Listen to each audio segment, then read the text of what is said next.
EP. ജയരാജന്റെ ആത്മകഥയിൽ സിപിഎമ്മിന്റെ പരോക്ഷ വിമർശനം. വൈദേകം റിസോർട്ടുമായി ബന്ധപ്പെട്ടുയർന്ന വിവാദങ്ങളിൽ പാർട്ടി വ്യക്തത വരുത്തിയില്ല. സംസ്ഥാന കമ്മിറ്റിയിൽ പി ജയരാജൻ വിമർശനം ഉന്നയിച്ച കാര്യവും ആത്മകഥയിൽ ഇ.പി. എടുത്തു പറയുന്നുണ്ട്. ഇതാണ് എന്റെ ജീവിതം എന്ന പുസ്തകം മുഖ്യമന്ത്രി പ്രകാശനം ചെയ്തു. മകൻ മുൻകൈയെടുത്ത് സ്ഥാപിച്ച സ്ഥാപനവുമായി ബന്ധപ്പെട്ടുയർന്ന വിവാദങ്ങളിലുണ്ടായ മനോവിഷമം തുറന്നു പറഞ്ഞാണ് ഇ.പി. ജയരാജൻ ആത്മകഥയിൽ പാർട്ടി നേതൃത്വത്തിനെതിരെ വിമർശനം ഉന്നയിച്ചിരിക്കുന്നത്. വൈദേകം റിസോർട്ടുമായി ബന്ധപ്പെട്ട വിവാദങ്ങൾ ഉയർന്ന ഘട്ടത്തിൽ സംസ്ഥാന കമ്മിറ്റിയിൽ പി ജയരാജൻ സ്വകാര്യ സ്ഥാപനത്തെ സഹകരണ പ്രസ്ഥാനത്തെ പോലെ സഹായിക്കേണ്ടതുണ്ടോ എന്ന ചോദ്യമുന്നയിച്ചെന്ന് ഇ.പി. വ്യക്തമാക്കി. ഇത് സംബന്ധിച്ച വിവാദങ്ങൾ രൂക്ഷമായ ഘട്ടത്തിൽ ബന്ധപ്പെട്ടവരുടെ ഭാഗത്തുനിന്ന് വിശദീകരണമുണ്ടായെങ്കിൽ വ്യക്തിപരമായ അധിക്ഷേപം കേൾക്കേണ്ടി വരില്ലായിരുന്നുവെന്നാണ് ഇ.പി. ആത്മകഥയിൽ കുറിച്ചത്.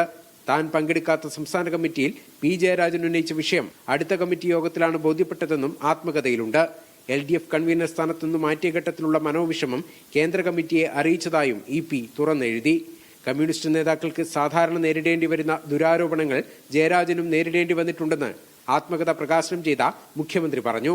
പുതിയ കാലത്തും ഇടതുപക്ഷ സംഘാടനം എത്രമേൽ വിഷമമാണെന്ന്, വിഷമം നിറഞ്ഞതാണെന്ന് വ്യക്തമാക്കി തരുന്ന ഈ കൃതി തീക്ഷ്ണമായ അനുഭവങ്ങളുടെ വിവരണങ്ങളാൽ സമ്പന്നമാണ്.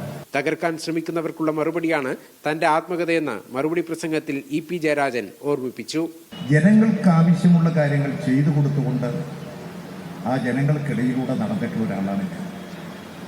പക്ഷേ ഞാൻ തിരിഞ്ഞു നോക്കുമ്പോൾ എത്രമാത്രം വേട്ടയാടലുകളാണ് എനിക്ക് നേരെ ഉണ്ടായത്. ടി പത്മനാഭനാണ് മുഖ്യമന്ത്രിയിൽ നിന്ന് പുസ്തകം ഏറ്റുവാങ്ങിയത്. പ്രകാശന ചടങ്ങിൽ പി.കെ. കുഞ്ഞാലിക്കുട്ടി, P.S. ശ്രീധരൻപിള്ള, പന്ന്യൻ രവീന്ദ്രൻ അടക്കമുള്ള പ്രമുഖർ പങ്കെടുത്തു. മീഡിയ 1 കണ്ണൂർ.